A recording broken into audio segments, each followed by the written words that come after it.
Right, welcome. I see some familiar faces. It will be a simple session with PowerPoint slides. But along the way, I'll share with you some of the methodology I used to conduct the online session. This is the topic 1, 2, 3, 4. Then it's a question and answer session. How to redesign? Is it really something very different from what we do? So the one that I like to quote here is basically whether it is teaching or training, it is not really a delivery system. I always feel that it's an art form, how you deliver your lessons as well as your training. So the question today is, how do we move from delivery from face-to-face? What are the skill sets required? So I can close this poll. I started on the journey quite some time back, 2004, but we're not talking about mind mapping today. Just a background relating to it. So what I did was, instead of the linear form, I do a mind map of it. So how I'm going to use this is, it will be part and parcel of a technology as well as pedagogy approach to teaching. So online, so I will look at it, pedagogy, content sharing, and some questions and answer session. So we will leave this alone for a while. I will come back to this. So let's see the next part. So teaching part, we are quite strictly having to follow a certain pedagogy. What I managed to find out is visiting professor was in Singapore 2018. So I said, hey, look, how do you teach students how to learn then? This was before the online lesson came along. So she came along and said, yeah, there's some strategy involved. So I'll share with you some of this strategy that can move from face-to-face all the way to online learning. So she said that what we need to do is probably have some skills and some arrange, we call approach. So I think this is a 4-step process. So I have this in mind. Now, this 4-step process basically will also translate into the way we organize our online facilitation. Not much changes.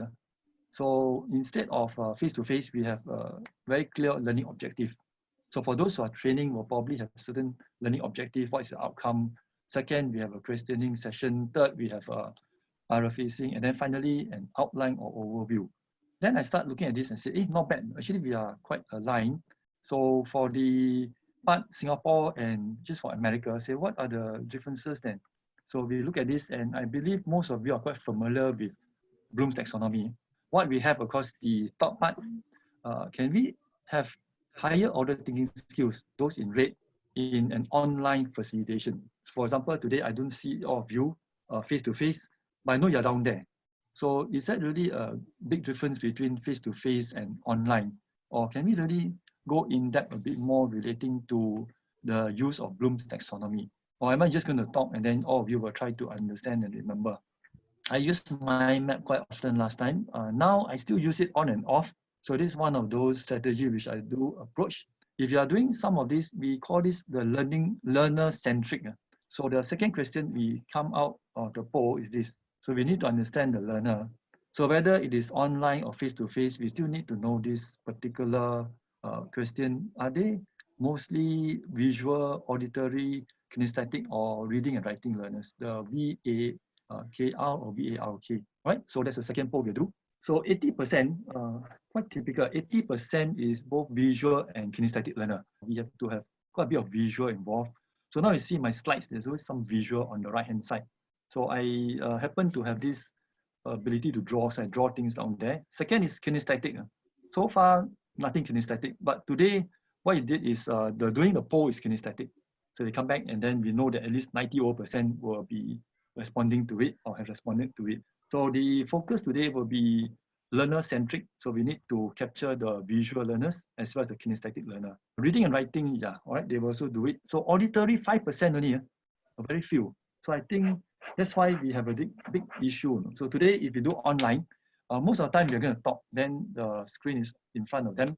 So every individual student will have a screen in front of them. So if your screen is just full of words without any visual, then you know that you will probably lose out the 50%. And then if the visual is there, but the other learners are not doing anything, then we lose the 28%, which means you lose about 80% of a learner. Of course, there are some diligent ones, so you only left about 20%. Okay, so let's close this poll. So what do we do to redesign our online facilitation? So as I'm doing both, I'm lecturing as well as also training. So there are two different requirements. One is the content. If I'm lecturing, then it's left-hand side. we cannot redesign content too much, isn't it? I think you all agree. Certain things they say, look, this is the content. Every lecture with the same content. We can't change. So we leave that alone for a while. Whereas if you're a trainer, you can redesign your own content. So then knowing the result itself, you'll probably say, oh, I think about maybe I have to put in to capture 51%, I have to be a bit more visual. So if you see this diagram itself, it is a simple visual, right? Yes, connection, content, yes, no, and then it leads to the second part. So now I'm going to the second part. Are we able to use technology to support the content, even though we cannot change the content? How do we do it? Second is, we're able to change the content. How do we use technology then to redesign the content? So two parts to it. So from my part, when I'm lecturing, then I'm quite focused. I say I cannot change content too much. But is there a way I can capture the visual learners? So this is where we go into technology straight away to support pedagogy. When we first did our training session, I think that was with Jiling. I was quite fortunate, 26 February. I had not used online platform before. I'm very new to it. I was telling Jiling, I've not done it before. So they said, all right, why don't you just try it? I said, and this is the first session I was doing it. So how I survived that session is quite amazing. So we were just going to try, I said, all right, so I just show you how I survived. So the simple answer is keep it simple. So I have to go through it and say, all right, the numbers are not so high, don't worry. Now the numbers are crazy. People coming in to attend online workshops. So before that, I was quite fortunate. So this is something that I see. I say, look, oh, this is a blank screen. What do I do with it? It's totally zero. I don't know where to start at all. No? So I think some of you wrote down, you're very new to Zoom. So you probably get quite lost. What do I do? So I think the first particular function here, which I will share with you, this thing here called share. Right? This is important. This is the most important function we have. Now, whether it's Zoom or anything else, I also teach other schools. So we do use something called Webex, Collaborate, Ultra, Bongo. No? So every single school I go in, then we have to change the mindset. But the main thing I look for is this particular button called share screen. That's the most important. You must have it. The rest are all just for information. So once you have the share screen, then the next thing is after I clear all this, then I go down to the second part, chat, then go down, and then we go to this part, host and all this. Now, the other function I use quite a lot is the chat function. So I do keep in mind. So far today, not too bad. Jiling is handling the chat for me. If you're alone, then you have to make sure the chat is down there. No? We call this the teaching moments. Every now and then someone will ask a question, then are we able to handle that? So I don't use the breakout room at all. Why? Because I can't even manage the normal room. So backup room is not for me, even though some of the trainers will say it's good. Those are very advanced trainers.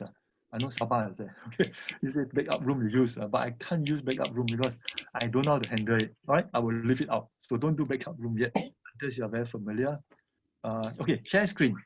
Now for sharing the screen, we will have to look at this. Basically, you share your screen means everything on the screen on the browser is there. So I don't use it. Second part is, if I use share screen, then the internet will be a bit affected. Too many things on the internet. So what I do is I will leave it to possibly, I call it screen capture. Screen capture is one method which I share with all of you, will help you to move things. If you were to do, for example, today you go into an online system and it says, I would like to share with you a browser. Then you go in and you have to move, then you have to come back.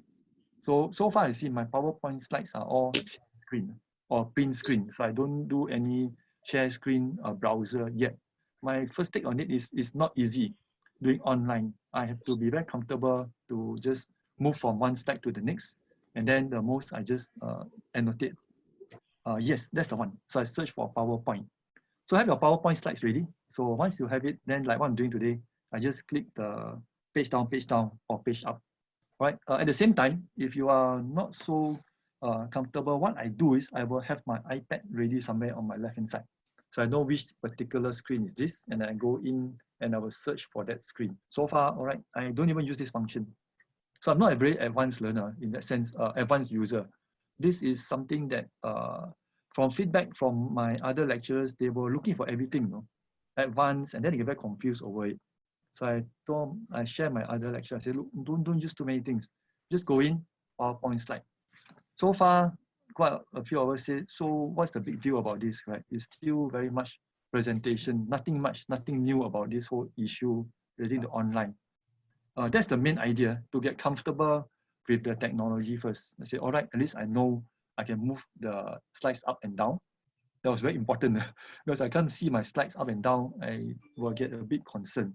So yeah, Jilin did it just now. Poll is being used quite often. Now, later on, I will share with you, some of you attended the other workshops relating to Pear Deck and Nearpod.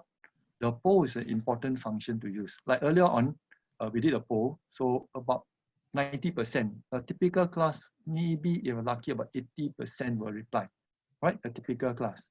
So for today's session, of course, most of you are the educators and trainers, so you probably reply rather than the typical class. So poll is important. You can do a question here. The question about whiteboard. I draw a lot, so I was thinking, should I use a whiteboard? And then I think, if I use a whiteboard, each time I use a whiteboard, I have to go back, share screen, close it, go up again. Right, it's very tedious. No? So I have this idea, I said, oh, very tedious. Each time I go in, then I have to maneuver it up and down. So then start thinking, is there a way I am able to use a whiteboard without going to a whiteboard? Right, so the big question mark, can I have a moment and say, look, I do not wish to go out and in. So my theory is straightforward, straight 1, 2, 3, 4, 5 slides, then up to the end rather than in and out. So far, what I did was, whiteboard is good. So the whiteboard usage is good for, I guess, higher order thinking skills. Most of us were looking at it totally blank. So it can be very creative. So the percentage of us who look at it, you use whiteboard, whether you're doing mathematical or you're a very visual learner, they like to see this. So you can share as well as get feedback from your learners. So I'll share with you, how do we get around a whiteboard without going to a whiteboard, but having a whiteboard. So text, yes, but the functions are the same. Whether a whiteboard or not, the part that you see is the annotation. So be familiar with this. So of all this, I will look at it and say, which is the one that I need the most? Then I focus on it. Of all this whole thing. So I said, all right, I will need maybe text, yes. Need. Then the other one that I will probably do is draw. Yes, and then the color, right? These are a few things. And then this is the one. So there are 1, 2, 3, 4 things I look at. Of course, the undo one is, if you will probably look at it. So when I look for other platforms, I will look at this thing straight. Where is the annotate? Is it text? If I cannot write, drawing is drawing. Writing is very difficult. You wish to write with a mouse, I think it's going to be very difficult. So we will look into some other technology involved in that. Then color. So a few things and clear. So from here onwards, we will move down. So this is a very important function because it helps you to create a bit of a visual and also simple process flow. And this one is the one. So when I go through this, then I stamp on this. So these are things you can use. Easy to use. So we will grab. Now, different platforms have got very different style. Some will not have the functions on your right-hand side, right? All those color in and then the rest. So we have to decide which one do you wish to use that will help you to organize your work, to get the students to think, the learners to think carefully or creatively. So look at this, have a visual of this, and we will examine what I use at this. This is an important function as well. Save. Do you know there's a save in folder? Highlight this. Save in folder basically means when we go into a whiteboard, sometimes we draw, and then the moment we finish with the drawing, then the learner come back and says, can you please go back to the earlier drawing? Then you don't know where is it. So you cannot find it at all. So some of my friends say, it is not very good, this whole Zoom function. After that, you just clear everything, you don't know where is it. So I said, okay, what you can see is this save in folder.